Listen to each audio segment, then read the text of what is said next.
todo el tema de Mozart, que son todos los paisanos que están son todos Mozart. Cualquier paisano es Mozart. Sí. Bueno, estamos como Fabio Wallman. Bueno, personaje ilustre de Fabio, músico. Vamos a ir de adelante para atrás. Hoy músico, músico, empresario, relacionado siempre con los medios de comunicación. Sí, un montón de cosas que hago cada día en mi vida. Polirrubro. Exactamente. Bueno, contanos primero de la música, como armaste una banda de amigos. En realidad todo empezó hace algunos años. Yo en mi vida tuve relación alguna con el tema de la música, pero hubo una época, 8 o 10 años atrás, donde se realizaban muchos bingos y yo tenía la posibilidad de conducirlos. Y si bien eran distintas las asociaciones que lo iban haciendo, siempre eran las mismas personas las que iban a jugar. Entonces en un momento dije, bueno, se van a cansar de mí, tengo que pensar en hacer algo. Aparte, entre bingo y bingo se produce la venta de cartones y hay un espacio que hay que llenar. Y dije, ¿qué hago? Y primero dije, voy por el lado de la magia. Me fui a Buenos Aires, hice un curso, compré elementos y dije, no es por ahí. Copperfield ya estaba. Eso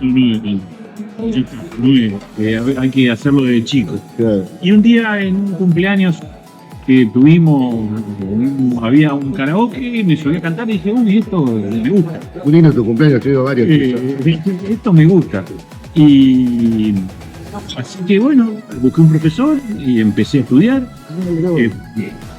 muy de grande, de más de 50 años, porque dije, no puedo ir a subir siendo alguien medianamente conocido a cantar y subir y mirá cómo desafinan. Así que bueno, desde ese día, de hace 8 o 10 años que empecé con este profesor a clase, con mucha constancia, y después no sabía por dónde ir. Sí tenía muy claro que quería cantar en castellano. Pero no sabía por dónde ir. Hasta que un día descubrí a Los Auténticos Decadentes, dije, si el loco este se baja y me dicen subí a cantar vos, me animo. Sí. Ejercicio que hice con otras bandas y que no me pasó.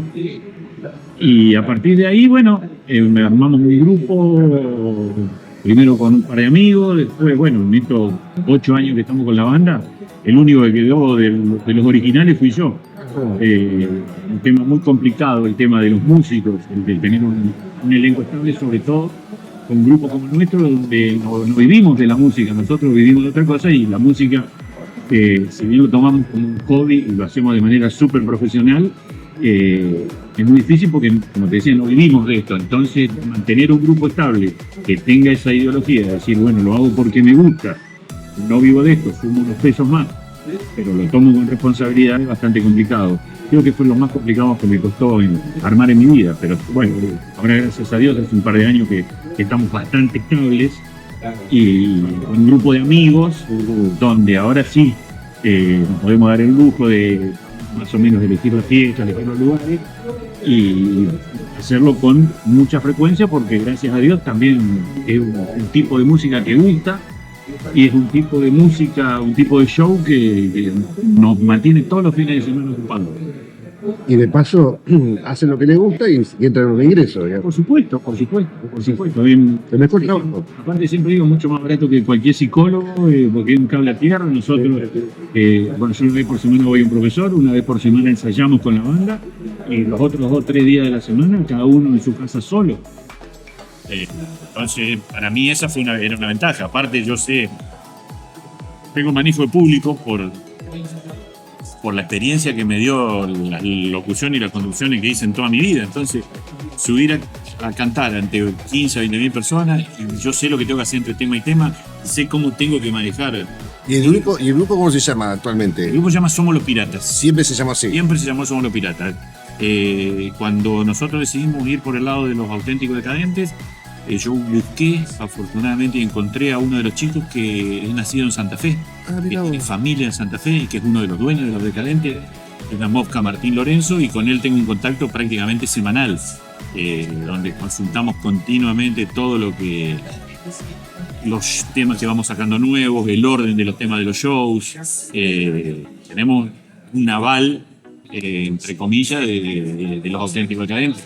cuando ellos andan por acá por la zona, normalmente me sumo a la banda, me sumo al grupo para acompañarlos en los recitales de Rosario para acá, en todos los lugares donde van, normalmente me sumo con él. Mirá vos, mirá. Me sumo con él, conozco la interna, conozco a varios de los integrantes. Bueno, y la otra faceta, como empresario de la comunicación, ¿cómo arrancaste con la radio 91? 91.9, 91 ahora. 91 horas. Ahora es 91, sí. La 91.9 me acuerdo que Radio Noticias. De noticias, muy conocida. nosotros le alquilamos la frecuencia a Radio Rivadavia. Ajá. Actualmente en 91.9 están buscando 100% la programación de Rivadavia de Buenos Aires. Y nosotros nos mudamos con Radio Noticias, con toda la programación, en el mismo lugar físico, en el mismo estudio, en El mismo lugar. el mismo lugar. Lo único que hicimos es un cambio de dial y estamos con Radio Noticias en 90.1. 90.1. Así es, desde hace un año y chirol. Y saliendo por streaming a través de la web www.radiodenoticias.com.ar. Ahí estamos. ¿Cómo arrancó el proyecto de Radio de Noticias? Yo empecé trabajando en los medios de comunicación en el año 1981. Estamos hablando de 44 años ya. Va a ser este año desde que comencé en LT10. Y bueno, primero como operador, después como locutor. Después Operador. Empecé como operador. Mirá vos. Empecé como operador. Mi viejo hace más de 30 años que falleció. Te estoy hablando hace 40 años atrás. Hacía la hora hebrea santafesina. Una audición de una vez por semana que iba los viernes a la noche antes de Shabbat, antes de comenzar el Shabbat, y que contaba con todo el material que llegaba de Israel, con material que le daba la DAIA de acá, con música, y siempre había alguna entrevista a alguna persona conocida de acá de la comunidad. Y yo empecé yendo a la radio con él, acompañándolo, y bueno, yo quería hacer un programa en la radio. Y el operador que él tenía en ese momento en LT9 me dice: mirá, es más fácil entrar como operador, después estando acá adentro es mucho más sencillo. No se estudiaba, no existía la carrera de comunicación social en el año 81. Tenías que tener un padrino ahí que te ayude, y bueno, yo empecé. Mi viejo estaba en LT9 y me dice: mira, están buscando un operador reemplazante en LT10. En hablar con el jefe de operadores en ese momento, el señor Fenelón, tenía el nombre, Fenelón Juárez. Fui a hablar con él y me dice: sí, tenés que venir a aprender a tenés que conocer cómo se manejan todos los programas, se te paga un sueldo mensual, a lo mejor te llaman y tenés que trabajar, o a lo mejor se te paga el sueldo sin que tengas que trabajar, pero vos tenés que conocer cómo el funcionamiento como operador de todos los programas. Y ahí lo conocí a Mario Fertonani. Ajá. Y él arrancaba con un programa que se llamaba Hora 25, que iba después de las 12 de la noche, y me dice: yo quiero que seas mi operador especial. Mario era locutor, del cual me saco el sombrero, y también era operador.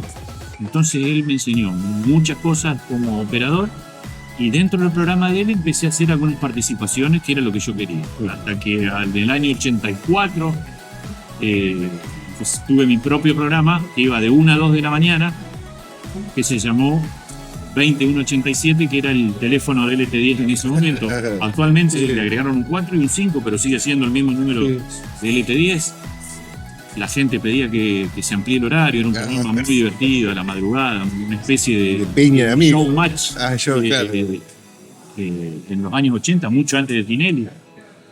Hasta que pasamos, no nos querían dar una hora más porque era todo un tema logístico, porque la radio se cortaba a la madrugada, a las 5 de la mañana volvía la transmisión y era todo un tema logístico.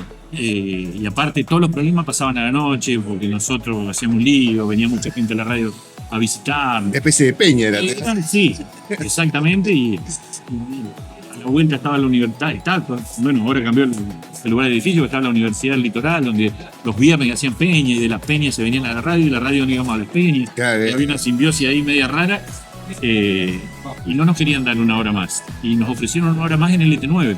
Ajá. Y de ahí pasamos, que fue pasar de Colón a Unión, ¿no? De Unión a Colón. Sí, fue algo tremendo. Nosotros el último programa lo hicimos el 20 del 1 del 87, que era el nombre del programa. Hicimos un programa muy grande, una transmisión como de 12 horas acá ¿cómo se llama? Enfrente del Parque Sur, en el anfiteatro del Parque Sur. Y fue el último programa que hicimos en LT10. Y el 1 de febrero del 87 arrancamos en LT9 de 12 a 2 de la madrugada con un programa llamado 21013. Sí, era el teléfono de la radio. Era el teléfono del LT9. Que hasta el día de hoy yo sigo recorriendo los pueblos y gente que me escuchaba porque era LT9 o LT10. Sí, sí, sí, sí.